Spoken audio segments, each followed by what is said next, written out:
শুরুতেই তোমাকে একটা কথা বলি, এই পৃথিবীর সকলের কাছে তুমি ভালো হওয়ার চেষ্টা করো না। তুমি চাইলেও এই পৃথিবীর সকলের কাছে ভালো হতে পারবে না। আজ পর্যন্ত কেউ তা পারেনি, আর তুমিও পারবে না। যদি সৎ হতে হয়, যদি ভালো হতেই হয়, তাহলে নিজের কাছে হও, নিজের পিতামাতার কাছে হও। কিছু কিছু জিনিস, কিছু কিছু আদর্শ মেনে চলা উচিত। তার মধ্যে একটি আদর্শ হলো বন্ধুদের সাথে কখনো বিশ্বাসঘাতকতা করবে না।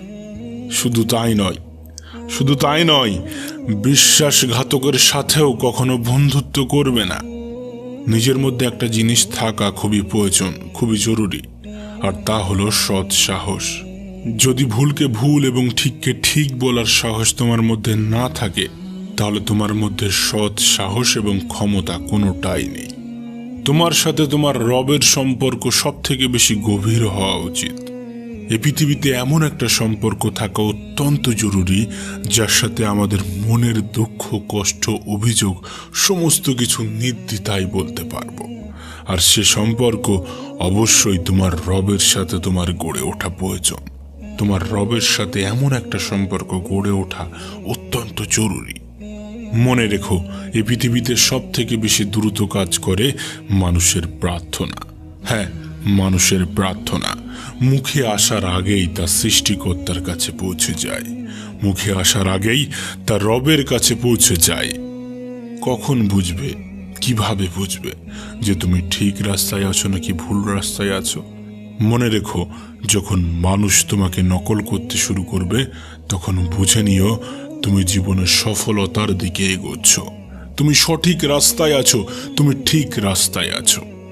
এই পৃথিবীতে তুমি যতই ভালো হও না কেন, কারোর না কারোর গল্পের খারাপ চরিত্র তো তুমি হবেই হবে।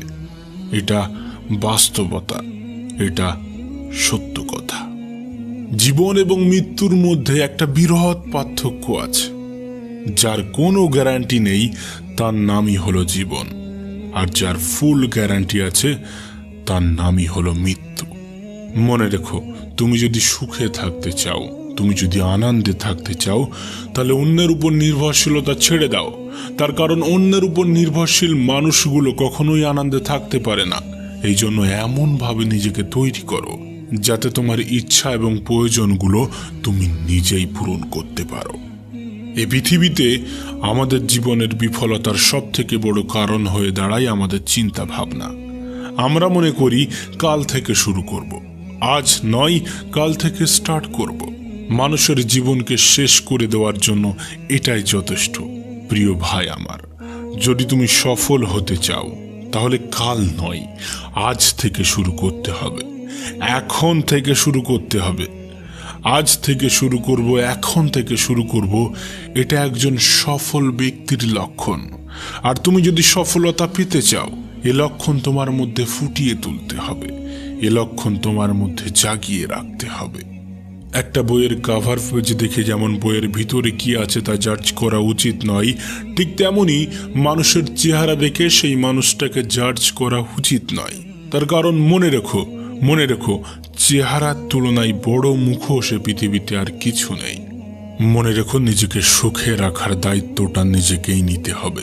হ্যাঁ, সবার থেকে পরামর্শ নিও, কিন্তু সেটাই করো যেটা তোমার মন তোমাকে নির্দেশ দেয়, সেটাই করো যেটা তোমার মন তোমাকে পরামর্শ দেয়।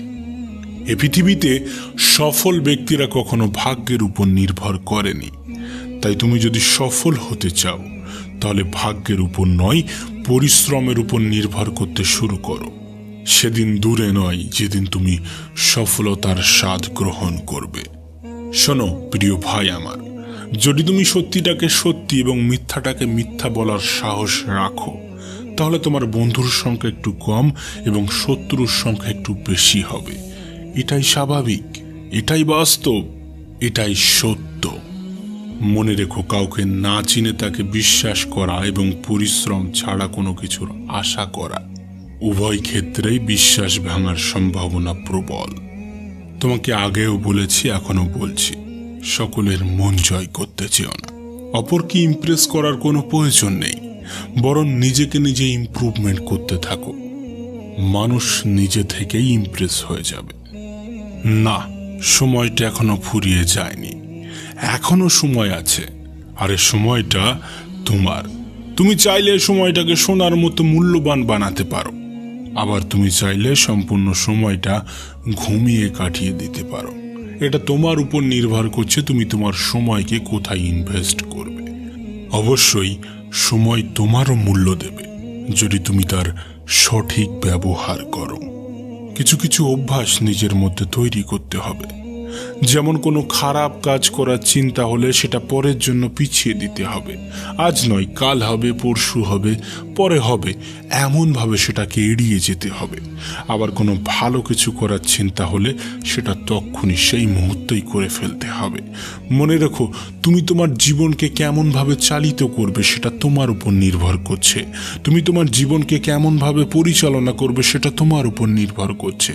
আর এই সবগুলোর উপরেই নির্ভর করে তোমার জীবনের সফলতা। মনে রেখো, তোমার জীবনের রিমোট কন্ট্রোল কিন্তু তোমার হাতেই আছে। উপরওয়ালার হাতে আছে, কিন্তু সেটা তিনি তোমার হাতেই দিয়ে রেখেছে। অনেক সময় পরাজয় স্বীকার করতে মন চাইবে, কিন্তু পরক্ষণে নিজেকেই নিজে মনে করিয়ে দিতে হবে অনেকগুলো মানুষকে এখনো ভুল প্রমাণ করতে বাকি আছে, অনেকগুলো মানুষকে এখনো জবাব দিতে বাকি আছে, অনেকগুলো মানুষের চিন্তা ভাবনা পরিবর্তন করতে বাকি আছে। এই পৃথিবীকে অনেক কিছু দেখানোর বাকি আছে। হ্যাঁ, নিজেকেই নিজে মোটিভেট করতে হবে। এ সমাজটা একটু অন্যরকম, এ সমাজের মানুষগুলো একটু অন্যরকম। সময়টা এমন হয়ে গিয়েছে, সমাজটা এমন হয়ে গিয়েছে যে একজন মানুষের সরলতা অন্যরা বোকামি বলে মনে করে। তুমি কিন্তু আলাদা, তোমার চিন্তা ভাবনা কিন্তু আলাদা। সেই সকল মানুষ যারা নেগেটিভ চিন্তা রাখে তাদের থেকে নিজেকে আলাদা রাখার চেষ্টা করতে হবে। এছাড়াও আরো দু একটা জিনিসের উপরে তোমার ধ্যান রাখতে হবে। যেমন অহংকার। অহংকার খুবই বাজে একটা জিনিস। মানুষের পতনের সব থেকে বড় কারণ হয়ে দাঁড়ায় এই অহংকার। মনে রেখো, নিজের বয়স এবং টাকার উপরে কখনো অহংকার দেখিও না, কারণ যা কিছু গোনা যায় সেটা একদিন শেষ হয়ে যাবে। নিজের জীবনের উপরে কখনো রাগ দেখিও না, তার কারণ তোমার মতো জীবন পাওয়াটা হয়তোবা অন্য কারোর স্বপ্ন। জীবনটাকে এতটাও সস্তা করে তুলবে না যাতে কেউ এসে তোমার জীবনটাকে নিয়ে খেলার সাহস পায়। শেষে একটা কথাই বলবো, জীবনটাকে দুইভাবে উপভোগ করা যায়, জীবনটাকে দুইভাবে উপলব্ধি করা যায়। এক, যেটা তোমার সেটাকে অর্জন করো, যেটা তোমার সেটাকে অর্জন করো। দুই, যেটা তোমার কাছে আছে সেটাকে পছন্দ করতে শুরু করো। এবং সর্বোপরি নিজের প্রতি বিশ্বাস রাখো। বিশ্বাস রাখো নিজের উপর, নিজের রবের উপর।